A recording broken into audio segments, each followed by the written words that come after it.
Hello, welcome to another session of Latino Paradox. I'm Arnold Torres, a public policy consultant, and my distinguished friend, Ruben Navarrette, a very syndicated columnist throughout the country on Latino issues as well as issues of great importance to society.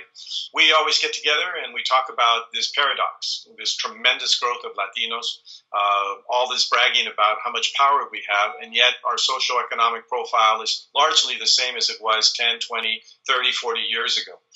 So let's get into it. We talk about the paradox, and yet we have a phenomenal opportunity in California with Antonio Villaraigosa's candidacy for governor.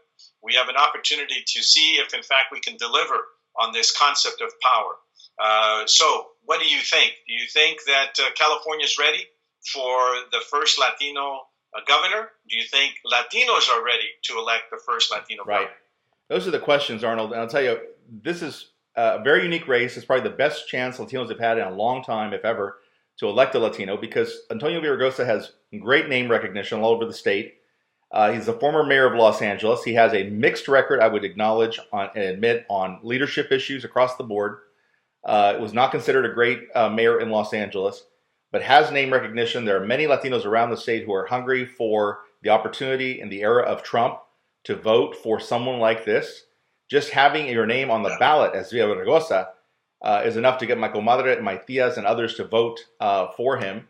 That's a significant factor. But on the other hand, you hit on it. There's going to be a lot of resistance on the other part.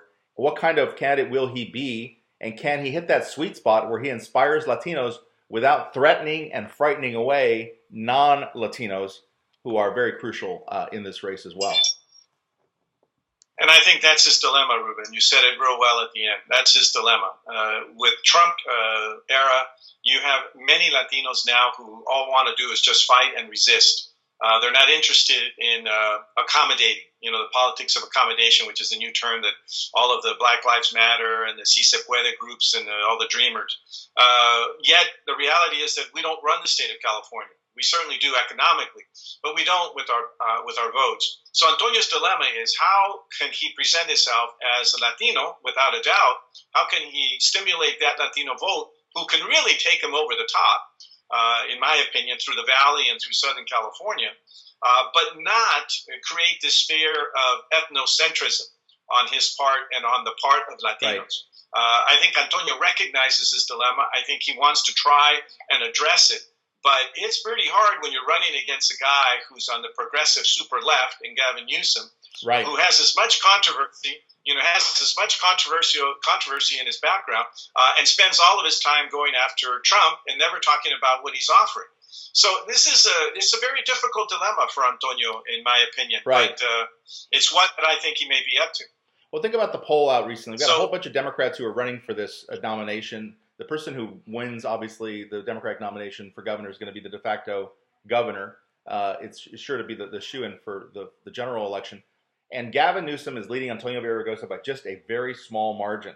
So to Antonio's credit, he's in the hunt now in a very crowded field. He's placing well.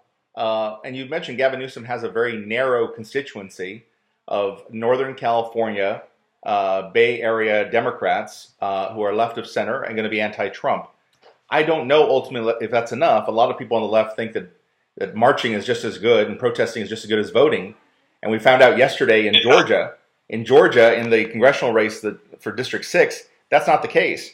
Turnout is what matters. That's right. So on Election Day, if the people who are determined to vote against Antonio Villaraigosa are more determined to show up and more likely to show up than those who might vote for him, that's going to be a problem and spell doom for Villaraigosa. But the challenge here, again, is for Latinos. Are Latinos ready? And you posed the right question. Are Latinos ready to elect a Latino governor? They're going to have to answer that question. And then they have to answer the question that women asked with regard to Hillary Clinton. Even if you're ready for a woman president, do you want that woman to be president? So even after Latinos decide they want a Latino governor, do they want Antonio Villaraigosa to be that person? So that speaks to our first issue all the time. Who are we? We are a community who, whether we recognize it or not, have a phenomenal opportunity to really determine our own destiny here by answering those two questions that you've said. I mean, that is a very key issue. Is this the Latino that Latinos are saying, this is the first one, we're ready to go? Well, clearly, the legislature made that decision when they pegged him as the first Latino speaker, or second Latino speaker after Cruz Bustamante. But how do you see us? Who are we in this situation of Antonio's candidacy? We're people that are conflicted. We like having the idea of a Latino governor, Latino mayor of Los Angeles, maybe one day a Latino president. It makes us proud. We draw from that. On the other hand, we've been burned in the past. We have 25 members, 25 or more members of the Congressional Hispanic Caucus who collect, $170,000 a year to work 170 days a year, have not done much to improve, have not done much to get all their medical care covered at Walter Reed. They have a good life. They have a 6-figure pension when they retire, but they haven't done much to improve the condition of Latinos in America. Jimmy Gomez is not going to make much of a difference. And Jimmy Gomez, who just won in Los Angeles and is headed out there now, will be part of that tribe. It's a golden ticket for you as an individual when you go to Congress. But here's the thing. I think Latinos are skeptical because they've seen this movie before, and they know it's possible to have a Latino in office who does not look out for Latinos, but actually caters to white voters and to non-Latinos. So that could be Antonio Villaraigosa's problem ultimately. We don't forget, Latinos are famous for that. We have good memories. Now, next question that we always ask is, what do we want? Is it simple? Is it very obvious what we want, in your opinion? No, it isn't very simple. We want different things. We want good government. We want effective government. And we're delighted if you have a white progressive Democrat who's in our camp, maybe a conservative Democrat, the way we are, many of us conservative Democrats, and that would be good enough. They don't need, I mentioned before that, Kenneth Hahn had this great rapport with African Americans as a non-African American in Los Angeles. And that would be good enough for Latinos. I don't think that we need to have a Latino representing us. I think that we could get very effective leadership from a non-Latino who has us in his corazón. And I'll give you one word example of that. 2-word example, George W. Bush was somebody who was a Republican, who did phenomenally well with Hispanics because we knew that he got us and he incorporated us into his policies.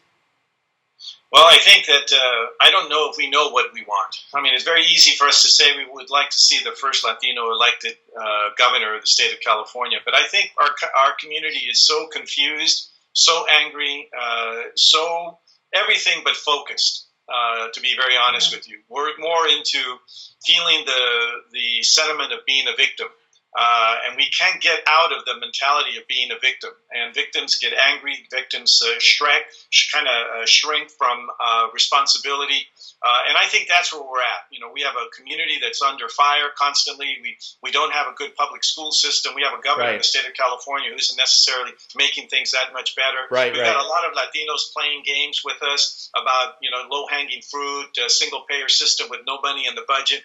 We've got so many people making it seem as if they're really looking out for our better interest, and yet we're stuck in the muck.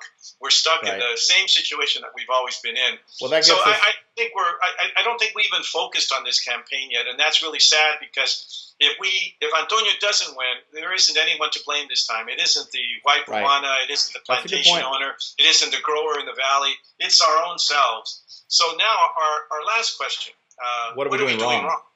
What are we doing wrong? I think we are confused. We don't have a clear focus on our agenda about what we want, about the importance of electing a Latino. There's this big question we've never resolved, which is, do we feel it's important and valuable, worthwhile to have leadership that looks like us at any level? We used to believe when we had no power in the 1970s that one day you'd have Latinos in Congress and the mayor's office in these big cities, major cities, and everything would be a toda madre. It'd be so much better.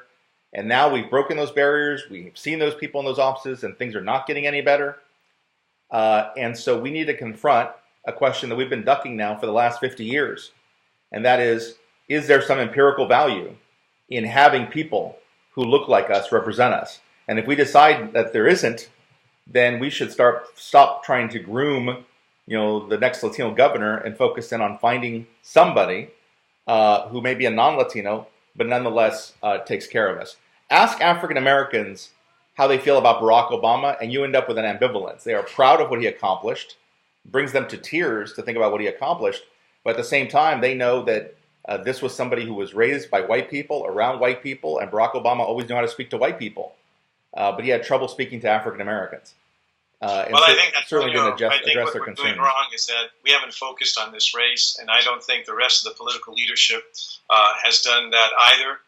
I think that there's a lot of time to go, but this is the classic example of be careful what you wish for. It's here in front of us now. May not be the perfect candidate in the eyes of many, but it is the right time. It is the perfect time under the circumstances we're on the nation. So I want to thank you again, Ruben. I hope that the viewing audience liked and heard what we were trying to get at today. And until next week, we thank you for joining us, Latino Paradox. We'll see you next week. Thank you.